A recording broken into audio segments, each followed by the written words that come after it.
வணக்கம். தந்தையின் பாட்காஸ்ட் செய்திகளை வாசிப்பது நான் விக்னேஷன். முதலில் தலைப்புச் செய்திகள்.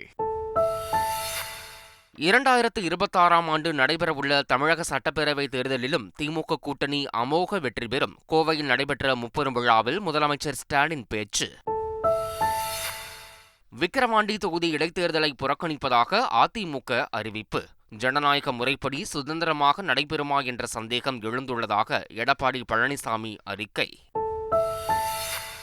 விக்கிரவாண்டி இடைத்தேர்தலை புறக்கணித்ததன் மூலம் அதிமுக மீண்டும் பாஜகவுடன் இணைய முயற்சி.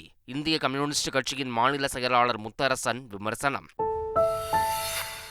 மலேசியாவிற்கு வேலைக்கு சென்ற கடலூர் மாவட்ட இளைஞர் திடீர் உயிரிழப்பு. உடலை சொந்த ஊர் கொண்டுவர நடவடிக்கை எடுக்க கோரி உறவினர்கள் மாவட்ட ஆட்சியரிடம் மனு அளிப்பு.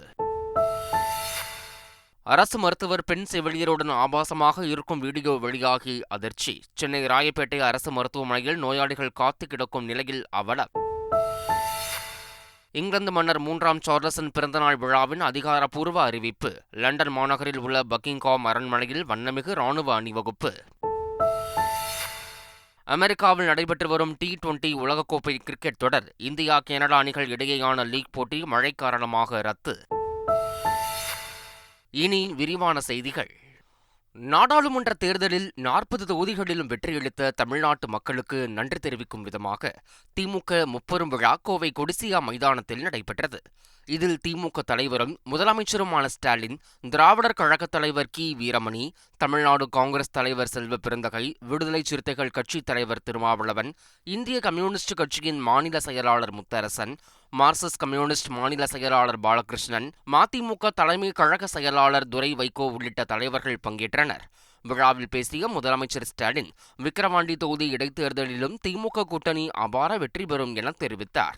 நாடாளுமன்ற தேர்தலில் பாஜக 240 இடங்களில் வெற்றி என்பது பிரதமர் மோடியின் தோல்வி என்றும் முதலமைச்சர் ஸ்டாலின் தெரிவித்தார். இந்த 240 என்பது மோடியோட வெற்றி அல்ல, மோடியோட தோல்வி.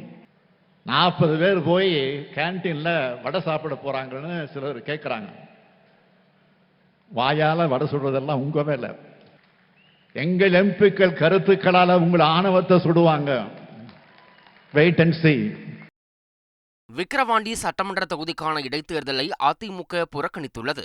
இதுகுறித்து அதிமுக பொதுச் செயலாளர் எடப்பாடி பழனிசாமி வெளியிட்டுள்ள அறிக்கையில், தேர்தலை கண்டு அஞ்சுகின்ற, பயப்படுகின்ற, அச்சப்படுகின்ற இயக்கம் அதிமுக அல்ல என்பதை அனைவரும் நன்கு அறிவர் என தெரிவித்துள்ளார். விக்கிரவாண்டி சட்டமன்ற தொகுதிக்கான இடைத்தேர்தல் ஜனநாயக முறைப்படி சுதந்திரமாக நடைபெறுமா என்ற சந்தேகமும் கேள்வியும் எழுந்துள்ளதாக குறிப்பிட்டுள்ளார். அமைச்சர்களும் திமுகவினரும் ஆட்சி அதிகாரத்தை தவறாக பயன்படுத்துவதோடு பணபலம், படைபலத்துடன் பல்வேறு அராஜகங்கள் மற்றும் வன்முறைகள் கட்டவிழ்த்து விடுவார்கள் என்பதாலும் மக்களை சுதந்திரமாக வாக்களிக்க விடமாட்டார்கள் என்பதாலும் விக்கிரவாண்டி தொகுதிக்கான இடைத்தேர்தலை அதிமுக புறக்கணிப்பதாக எடப்பாடி பழனிசாமி தெரிவித்துள்ளார். எதிர்வரும் 2026 சட்டமன்ற பொதுத் தேர்தலில் அதிமுகவின் மக்கள் ஆட்சி மீண்டும் மலர்வது உறுதி என்றும் எடப்பாடி பழனிசாமி தெரிவித்துள்ளார். நியாயமாக நடைபெறாது என்பதால் விக்கிரவாண்டி இடைத்தேர்தலை அதிமுக புறக்கணித்துள்ளதாக முன்னாள் அமைச்சர் ஜெயக்குமார் தெரிவித்தார். ஒரு குறுக்கு வழியிலே வெற்றியை பெறுவதற்குண்டான எல்லா முயற்சியும் செய்வார்கள். எனவே அந்த அடிப்படையில் தான் இது கூடி முடிவு செய்து ஒரு தேர்தலை ஒரு நியாயமாக, சுதந்திரமாக, ஜனநாயகத்தில் நடக்காது என்கின்ற வகையில் தான் இந்த தேர்தலை விக்கிரவாண்டி இடைத்தேர்தலை புறக்கணிச்சாங்க. ஜனநாயக ரீதியில் தேர்தல் நடந்தால் வெற்றி நாங்கள் தான். அதை என்ஷூர் பண்ண முடியுமா எலெக்ஷன் கமிஷனால? விக்கிரவாண்டி இடைத்தேர்தலை புறக்கணித்ததன் மூலம் அதிமுக மீண்டும் பாஜகவுடன் இணையப் போவதை உணர்த்துவதாக இந்திய கம்யூனிஸ்ட் மாநில செயலாளர் முத்தரசன் தெரிவித்துள்ளார். தேர்தலை புறக்கணிப்பதன் மூலமாக எதிர்காலத்தில் நீங்கள் எந்த இடத்திற்கு செல்ல இருக்கிறீர்கள் என்பது இதன் மூலமாக தெரிகிறது.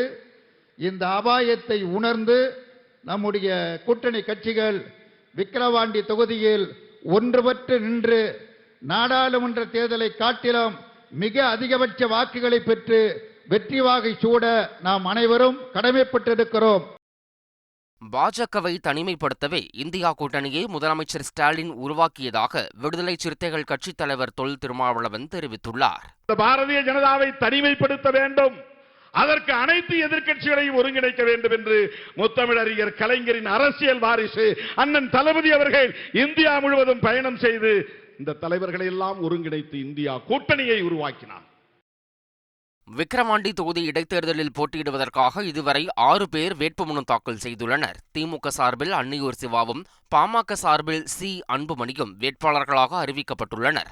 விக்கிரவாண்டி இடைத்தேர்தலை புறக்கணிப்பதாக அதிமுக அறிவித்துள்ளது. இதனிடையே வேலூர் மாவட்டம் குடியாத்தம் பகுதியைச் சேர்ந்த அனைத்து ஓய்வூதியதாரர்கள் கட்சி மாநில தலைவரான முனியப்பன் என்பவர் விக்கிரவாண்டி தொகுதியில் போட்டியிடுவதற்கான வேட்புமனுவை தாக்கல் செய்தார். இதுவரை 6 பேர் வேட்புமனு தாக்கல் செய்துள்ளனர். சாகித்ய அகாடமியின் யுவ புரஸ்கார் விருது விஷ்ணு வந்தார் என்ற சிறுகதை நூலாசிரியர் லோகேஷ் ரகுராமனுக்கும், பால புரஸ்கார் விருது தன்வியின் பிறந்தநாள் நூலை எழுதிய யூமா வாசகிக்கும் அறிவிக்கப்பட்டுள்ளது. இருவருக்கும் ஆளுநர் R.N. ரவி பாராட்டு தெரிவித்துள்ளார். விருதுகள் கிடைத்தது மகிழ்ச்சியாகவும் ஊக்கமாகவும் இருப்பதாக சாகித்ய அகாடமியின் பால புரஸ்கார், யுவ புரஸ்கார் விருது பெற்ற எழுத்தாளர்கள் யூமா வாசகி, லோகேஷ் ரகுராமன் ஆகியோர் தெரிவித்துள்ளனர். இந்தியாவில் எந்த மாநிலத்திலும் இல்லாத வகையில் தமிழக காவல்துறையில் 21% மேல் பெண்கள் பணியாற்றி வருவதாக டிஜிபி சங்கர் ஜிவால் தெரிவித்துள்ளார். சென்னை எழும்பூரில் அகில இந்திய அளவிலான துப்பாக்கிச் சுடுதல் போட்டி நடைபெற்றது. இதில் டிஜிபி சங்கர் ஜிவால் பங்கேற்று போட்டிகளை தொடங்கி வைத்தார். விழாவில் பேசிய சங்கர் ஜிவால், இந்தியாவில் எந்த ஒரு மாநிலத்திலும் இல்லாத அளவிற்கு தமிழக காவல்துறையில் பல்வேறு உயர் பொறுப்புகளிலும் பெண்கள் பணியாற்றி வருவதாக குறிப்பிட்டார். புதுச்சேரியில் பேருந்து நிலையம் இன்று முதல் தற்காலிகமாக இடம் மாறுகிறது. மறைமலை அடிகள் சாலையில் உள்ள புதுச்சேரி பேருந்து நிலையத்தில் கட்டுமான பணிகள் நடைபெற்று வருகின்றன. ஸ்மார்ட் சிட்டி திட்டத்தின் கீழ் 31 கோடி ரூபாய் செலவில் பேருந்து நிலையத்தை நவீனப்படுத்தும் பணிகள் நடைபெறுகிறது. எனவே அப்பணிகள் முடியும் வரை புதுச்சேரி கடலூர் சாலையில் உள்ள AFT மைதானத்திற்கு புதுச்சேரி பேருந்து நிலையம் தற்காலிகமாக இடம் மாறுகிறது. இன்று முதல் கட்டுமான பணிகள் நிறைவடையும் வரை பேருந்துகள் அங்கிருந்து இயக்க வேண்டும் என புதுச்சேரி நகராட்சி அறிவித்துள்ளது. AFT மைதானத்தில் தற்காலிக பேருந்து நிலையத்திற்கான ஏற்பாடுகள் செய்யப்பட்டுள்ளன. ஈரோடு செல்ல பேருந்து இல்லாததால் திருப்பூர் பேருந்து நிலையத்தில் பயணிகள் போராட்டம் நடத்தினர். திருப்பூரில் பணிபுரியும் தொழிலாளர்கள் வார இறுதி விடுமுறையை முன்னிட்டு சொந்த ஊருக்கு செல்ல திருப்பூர் பேருந்து நிலையத்தில் குவிந்தனர். ஆனால் ஈரோடு செல்வதற்கான பேருந்துகள் நீண்ட நேரமாகியும் வராததால் ஆத்திரமடைந்த பயணிகள் மற்ற பேருந்துகளை மறித்து போராட்டத்தில் ஈடுபட்டனர். தகவல் அறிந்து விரைந்த போலீசார் பயணிகளுடன் பேச்சுவார்த்தை நடத்தி பேருந்துக்கு ஏற்பாடு செய்து அனுப்பி வைத்தனர். கஞ்சா வைத்திருந்த வழக்கில் ஜாமீன் கோரிய சவுக்கு சங்கரின் மனுவை மதுரை மாவட்ட போதைப்பொருள் தடுப்பு சிறப்பு நீதிமன்றம் தள்ளுபடி செய்து உத்தரவிட்டுள்ளது. சவுக்கு சங்கரின் ஜாமீன் மனு மீதான விசாரணை நிறைவடைந்த நிலையில் நீதிபதி செங்கமலச்செல்வன் தீர்ப்பு வழங்கினார். இருதரப்பு வாதங்கள் அடிப்படையில் ஜாமீன் மனுவை தள்ளுபடி செய்வதாக உத்தரவிட்டார். இதன் மூலம் சவுக்கு சங்கரின் ஜாமீன் மனு 2வது முறையாக நீதிமன்றத்தால் தள்ளுபடி செய்யப்பட்டுள்ளது குறிப்பிடத்தக்கது. சென்னை ராயப்பேட்டை அரசு மருத்துவமனையில் மருத்துவர் பெண் செவிலியரிடம் அத்துமீறி ஆபாசமாக நடந்து கொண்ட சம்பவம் முகம் சுழிக்க வைத்திருக்கிறது. அம்மருத்துவமனை புற்றுநோய் பிரிவின் தலைவராக பணியாற்றி வரும் மருத்துவர் சுப்பையா சண்முகம் என்பவர் தொடர்பான கடிதம் மற்றும் அதனுள் இருந்த பென்டிரைவில் இருந்த வீடியோ தந்தி தொலைக்காட்சிக்கு கொரட்டூரில் இருந்து வந்தது. அதில் மருத்துவர் சுப்பையா சண்முகம் அறுவை சிகிச்சை அறையில் பெண் செவிலியருடன் ஆபாசமாக இருக்கக்கூடிய வீடியோ காட்சிகள் இருந்தன. அவை முகம் சுழிக்க வைத்ததுடன் மட்டுமல்லாமல் அதிர்ச்சியையும் ஏற்படுத்தியது. சிகிச்சைக்காக மருத்துவமனைக்கு வரும் ஏராளமான நோயாளிகள் காத்து கிடக்கும் நிலையில் செவிலியர் உடைமாற்றும் அறையில் ஒரு டாக்டரே அத்துமீறி அந்தரங்க லீலையில் ஈடுபட்ட சம்பவம் கடும் அதிர்ச்சியை ஏற்படுத்தியுள்ளது. ஒளிபரப்ப முடியாத அளவுக்கு அருவருக்கத்தக்க வகையில் உள்ள அந்த வீடியோ தொடர்பாக மருத்துவர் சுப்பையா சண்முகத்திடம் விளக்கம் கேட்க முயன்றபோது அவர் தரப்பில் இருந்து எந்த பதிலும் அளிக்கப்படவில்லை.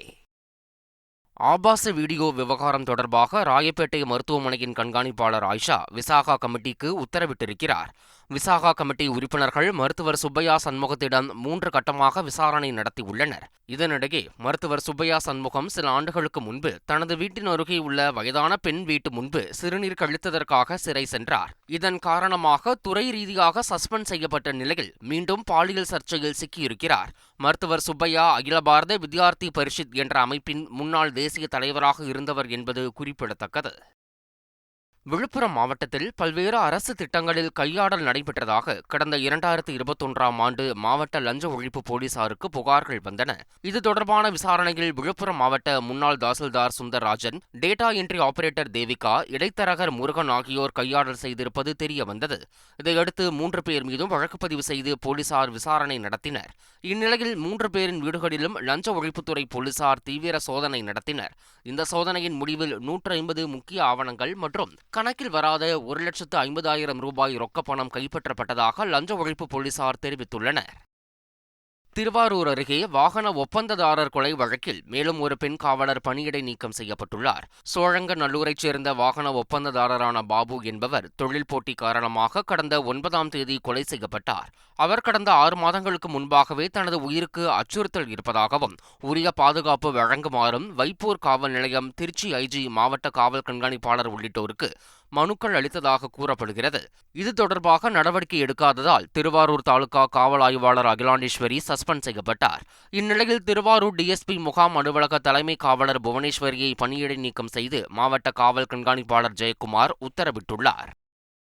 சென்னை மேடவாக்கத்தில் மெட்ரோ ரயில் பணிக்கான இரும்பு பொருட்களை திருடிய 2 பேரை போலீசார் கைது செய்தனர்.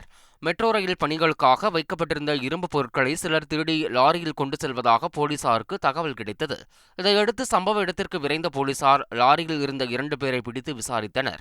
மெட்ரோ ரயில் கட்டிட பணி செய்த மாங்காட்டைச் சேர்ந்த காதர் அலிகான், அவரது நண்பர் பெரும்பாக்கத்தைச் சேர்ந்த பிரான்சிஸ் என்பதும் 2 லட்சம் ரூபாய் மதிப்பிலான 7 டன் எடை கொண்ட மெட்ரோ ரயில் பணிக்கான இரும்பு தளவாட பொருட்களை அவர் திருடிச் சென்றதும் போலீசார் விசாரணையில் தெரியவந்தது. இதையடுத்து இருவரையும் போலீசார் கைது செய்தனர். மலேசியாவிற்கு வேலைக்கு சென்ற நபர் திடீரென உயிரிழந்ததாக தகவல் வந்த நிலையில் அவரது உடலை பெற்றுத்தரக்கோரி குடும்பத்தினர் கண்ணீருடன் கோரிக்கை விடுத்துள்ளனர். கடலூர் மாவட்டம் அல்லியூர் பகுதியைச் சேர்ந்த பாஸ்கர் என்பவர் கடந்த ஆண்டு செப்டம்பர் மாதம் மலேசியாவிற்கு வேலைக்கு சென்றுள்ளார். இந்நிலையில் பாஸ்கரின் மனைவியை போன் மூலம் தொடர்பு கொண்ட மலேசிய போலீசார் பாஸ்கர் இறந்துவிட்டதாக கூறி தொடர்பை துண்டித்துள்ளனர். இதனால் அதிர்ச்சியடைந்துள்ள பாஸ்கர் மனைவி மற்றும் குடும்பத்தினர் மாவட்ட ஆட்சியரிடம் மனு அளித்தனர். அதில் தனது கணவர் இறப்புக்கான காரணம் குறித்து கண்டறியவும் அவரது உடலை சொந்த ஊர் கொண்டு வரவும் நடவடிக்கை எடுக்க வேண்டுமென கோரிக்கை விடுத்துள்ளனர். ஆந்திர முன்னாள் முதல்வர் ஜெகன்மோகன் ரெட்டிக்கு சொந்தமான ஹைதராபாத்தில் உள்ள வீட்டின் முன்புறம் இடிக்கப்பட்டது. ஹைதராபாத் லோட்டஸ் சர்க்கிள் பகுதியில் ஜெகன்மோகன் ரெட்டிக்கு சொந்தமான வீடு உள்ளது. அங்கு பாதுகாவலர்கள் தங்கி பாதுகாப்பு பணியில் ஈடுபடுவதற்காக சாலையோரம் உள்ள நடைபாதையை ஆக்கிரமித்து கட்டிடம் கட்டியதாக கூறப்படுகிறது. இதுகுறித்து பலமுறை ஹைதராபாத் மாநகராட்சிக்கு புகார் அளிக்கப்பட்ட நிலையில் தற்போது நடவடிக்கை எடுக்கப்பட்டு வீட்டின் முன்புறம் இடிக்கப்பட்டது. கேரளாவில் தனது காரை நீச்சல் குளமாக மாற்றிய விவகாரத்தில் யூடியூபர் சஞ்சு டெக்கியின் ஓட்டுநர் உரிமம் வாழ்நாள் முழுவதும் ரத்து செய்யப்பட்டுள்ளது. காரை நீச்சல் குளமாக மாற்றிய விவகாரம் தொடர்பாக தானாக முன்வந்து கேரள உயர்நீதிமன்றம் சட்ட நடவடிக்கைக்கு உத்தரவிட்டிருந்தது. இதனைத் தொடர்ந்து யூடியூபர் சஞ்சு டெக்கி பல வீடியோக்களில் விதிமுறைகளை மீறி இருப்பது தெரியவந்ததால் அவரது ஓட்டுநர் உரிமத்தை வாழ்நாள் முழுவதும் ரத்து செய்வதாக ஆலப்புழா ஆர்டிஓ ரமணன் தகவல் தெரிவித்துள்ளார். இதனிடையே அறியாமையால் ஏற்பட்ட தவறுக்கு கடுமையான தண்டனை தர வேண்டாம் என சஞ்சு டெக்கி வேண்டியுள்ளார். இங்கிலாந்து மன்னர் 3ஆம் சார்லஸின் பிறந்தநாள் விழாவின் அதிகாரப்பூர்வ நிகழ்ச்சியாக லண்டன் மாநகரில் உள்ள பக்கிங்ஹாம் அரண்மனையில் ட்ரூப்பிங் த கலர் என்ற வண்ணமிகு ராணுவ அணிவகுப்பு நடைபெற்றது. இதில் பங்கேற்க சாரட் வண்டியில் வந்த மன்னர் சார்லஸ் மற்றும் அவரது மனைவியும் ராணியுமான கமிலாவை பொதுமக்கள் அன்புடன் வரவேற்றனர். இவ்விழாவில் மன்னர் சார்லஸின் மூத்த மகனும் வேல்ஸ் இளவரசருமான வில்லியம், அவரது மனைவியும் இளவரசியுமான கேட் மிடில்டன் மற்றும் தங்களது 3 குழந்தைகளுடன் கலந்து கொண்டனர். புற்றுநோய் சிகிச்சைக்கு பிறகு முதல் முறையாக கேட் மிடில்டன் இந்நிகழ்ச்சியில் பங்கேற்றார். வண்ணமிகு அணிவகுப்பு மற்றும் விமான சாகசத்தை அரச குடும்பத்தினர் அரண்மனை பால்கனியில் ஒன்றாக நின்று கண்டு ரசித்தனர். ரஷ்யா யுக்ரைன் இடையே 3 ஆண்டுகளாக நீடித்து வரும் போரை முடிவுக்கு கொண்டு வரவும் அமைதி ஏற்படுவதற்கான ஆக்கப்பூர்வ நடவடிக்கைகளை முன்னெடுக்கும் முயற்சியாகவும் சுவிட்சர்லாந்து நாட்டின் ஆல்பைன் ரிசார்ட்டில் உலக தலைவர்கள் ஒன்று கூடி ஆலோசித்தனர். இதில் உக்ரைன் அதிபர் விளாடிமிர் ஜெலன்ஸ்கி, அமெரிக்க துணை அதிபர் கமலா ஹாரிஸ் மற்றும் ஜெர்மன் அதிபர் உள்ளிட்ட 90 நாடுகளின் தலைவர்கள் இக்கூட்டத்தில் கலந்து கொண்டு ஆலோசனைகளை வழங்கினர். இரு நாடுகளுக்கிடையேயான போரால் எல்லைப் பகுதியில் ஏற்பட்டுள்ள பதற்றம், அணு ஆயுத பயன்பாடு குறித்த அச்சம் உள்ளிட்டவை குறித்து தங்கள் கருத்துக்களை உலக தலைவர்கள் எடுத்துரைத்தனர். இக்கூட்டத்தை சீனா புறக்கணித்த நிலையில் நேரத்தை வீணடிப்பதாக கூறி ரஷ்யாவும் நிராகரித்தது குறிப்பிடத்தக்கது. T20 உலகக்கோப்பை தொடரில் இந்தியா கனடா இடையே புளோரிடாவில் நடைபெறவிருந்த லீக் போட்டி மழை மற்றும் ஈரமான அவுட்ஃபீல்டு காரணமாக கைவிடப்பட்டது. புளோரிடாவில் கடந்த 2 தினங்களாக கனமழை பெய்து வருகிறது. ஏற்கனவே அயர்லாந்து, அமெரிக்கா இடையே அங்கு நடைபெறவிருந்த போட்டி மழையின் காரணமாக ரத்து செய்யப்பட்டது. இந்நிலையில் இந்தியா கனடா ஆடவிருந்த போட்டியும் டாஸ் கூட போடப்படாமல் ரத்து செய்யப்பட்டது. ஏற்கனவே சூப்பர் 8 சுற்றுக்கு தகுதி பெற்ற இந்திய அணி தங்கள் முதல் போட்டியில் ஆப்கானிஸ்தானுடன் வருகிற 20ஆம் தேதி மோத உள்ளது. மீண்டும் தலைப்புச் செய்திகள்.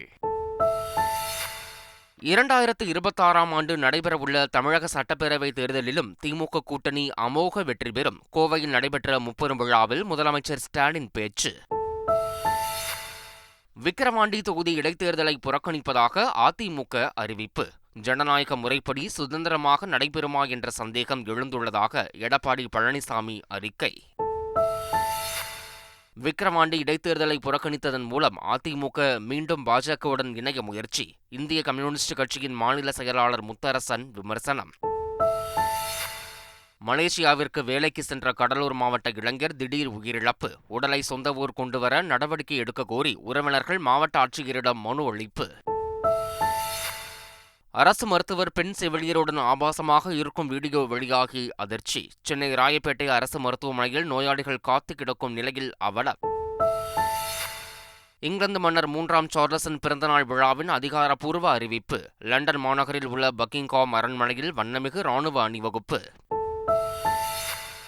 அமெரிக்காவில் நடைபெற்று வரும் T20 உலகக்கோப்பை கிரிக்கெட் தொடர். இந்தியா கனடா அணிகள் இடையேயான லீக் போட்டி மழை காரணமாக ரத்து. இத்துடன் தந்தையின் பாட்காஸ்ட் செய்திகள் நிறைவடைந்தன.